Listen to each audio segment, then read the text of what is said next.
Due to the size of this class, two lectures will be given every week, one on Mondays and one on Wednesdays.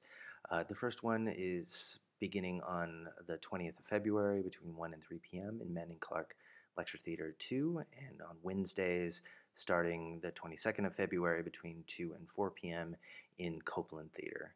Both theaters have roughly 333 seats. Both lectures should be roughly the same, and both will actually be recorded on Echo 360 so that you can listen to them later on Waddle if you so desire.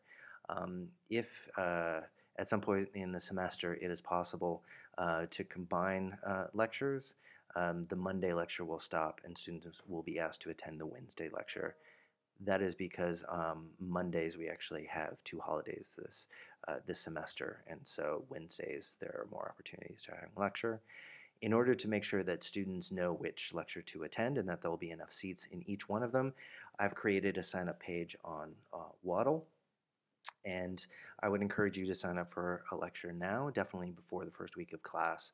The link is available starting on February 6th at 11 a.m. and is open for almost a month, and you can find the links on Waddle to be able to sign up to them, and you can see how many seats are available in each lecture.